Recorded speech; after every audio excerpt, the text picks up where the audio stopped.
Welcome to நம்ம வீட்டு சமையல். இன்னைக்கு நம்ம சமையல்ல பன்னீர் பராத்தா எப்படி செய்யறதுன்னு பார்க்கலாம். தேவையான பொருட்கள்: ஒரு பேக்கெட் பன்னீர் எடுத்து நல்லா துருவி வச்சிருக்கேன்,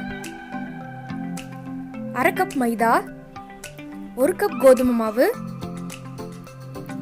2 டீஸ்பூன் நெய், 2 வெங்காயம் எடுத்து நல்லா துருவி அதுலேருந்து ஜூஸ் தனியாக எடுத்துட்டு சக்கையை மட்டும் வச்சிருக்கேன், தேவையான அளவு எண்ணெய், 1 டேபிள் ஸ்பூன் சீரகத்தூள், மல்லி இலை, உப்பு தேவையான அளவு, அரை tablespoon chilli powder, 1 tablespoon garam masala, 1/4 tablespoon மஞ்சள் தூள். பவுலில் கோதுமை மாவு சேர்த்துக்கோங்க, மைதா மாவும் சேர்த்துருங்க,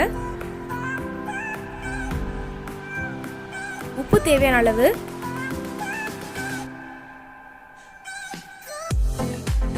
நெய் 2 டேபிள் ஸ்பூன் சேர்த்துடலாம். நல்லா பிசைஞ்சிருங்க. சப்பாத்தி மாவு எப்படி பிசைவீங்களோ அதே மாதிரி வதக்கே பிசைஞ்சு வச்சுக்கோங்க. கொஞ்சம் கொஞ்சமாக தண்ணி விட்டு இந்த அளவுக்கு நல்லா பிசைஞ்சு வச்சுக்கோங்க.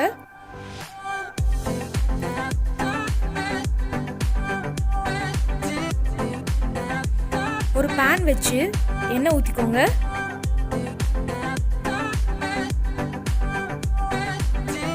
நம்ம வச்சிருந்த வெங்காயத்தை எடுத்து சேர்த்துடலாம். வெங்காயத்தில் ஜூஸே இருக்கக்கூடாது, அந்த மாதிரி பதத்தில் பார்த்துக்கோங்க.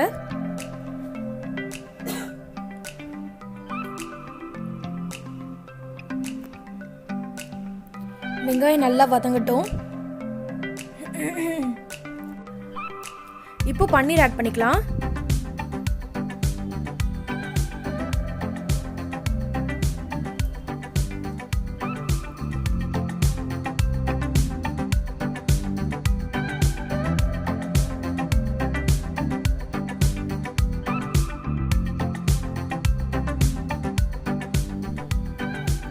இப்போ சில்லி பவுடர் சேர்த்துக்கோங்க.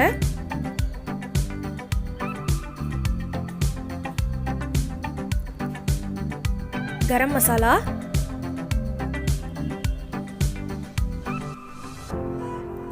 சீரகத்தூள்,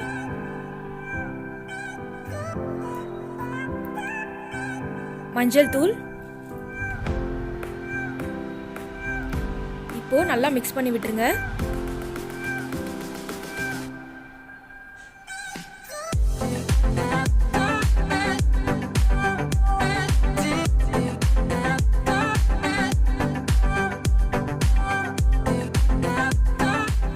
உப்பு தேவையான அளவு சேர்த்துக்கோங்க. நம்ம மாவுலையும் உப்பு சேர்த்துருக்கோம், அதனால உப்பு சேர்க்கும் போது கவனமாக சேர்த்துக்கோங்க.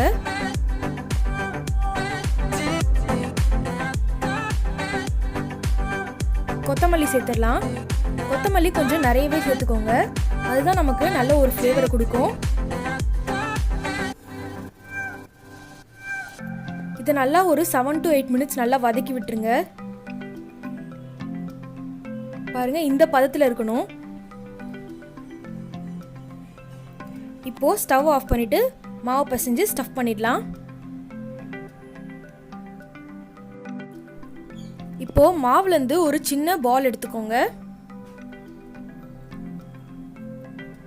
கொஞ்சமாக மாவு சேர்த்து கொஞ்சம் லைட்டாக தேய்ச்சிக்கோங்க. தேய்ச்சிட்டு இப்போ நடுவில் நம்ம செஞ்சு வச்சிருக்க அந்த மசாலாவை எடுத்து வச்சிருங்க.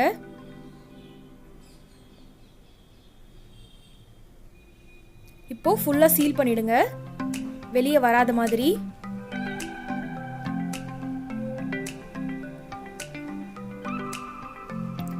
சீல் பண்ணிட்டு கொஞ்சமாக மேலே கோதுமை மாவு தூவி நல்லா கட்டையை வச்சு சப்பாத்தி மாதிரி செஞ்சிருங்க.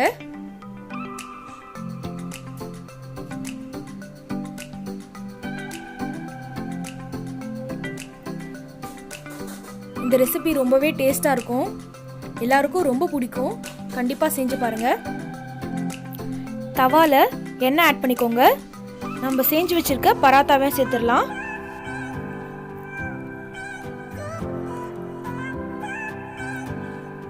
ரெண்டு சைடும் நல்லா வேகட்டும். எண்ணெய் கொஞ்சம் ஊற்றிக்கோங்க.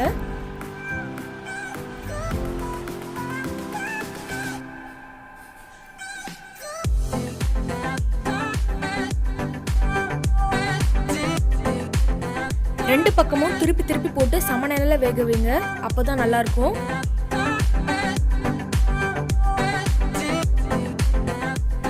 சூப்பரான பன்னீர் பராத்தா ரெடி ஆயிடுச்சு. உள்ள ஸ்டஃபிங்ஸ் எப்படி இருக்குன்னு காமிக்கிறேன். வாவ், சூப்பரா வந்திருக்கு பாருங்க, எவ்வளோ சாஃப்டா. பராத்தா ரெடி ஆயிடுச்சு. இந்த பராத்தாக்கு சைட் டிஷ்ஷே தேவையில்ல, இதை அப்படியே சாப்பிடலாம். உங்களுக்கு இந்த வீடியோ பிடிச்சிருந்தா லைக் பண்ணுங்க, ஷேர் பண்ணுங்க, கமெண்ட் பண்ணுங்க. மறக்காம எங்க சேனலை சப்ஸ்கிரைப் பண்ணிக்கோங்க. தேங்க்யூ.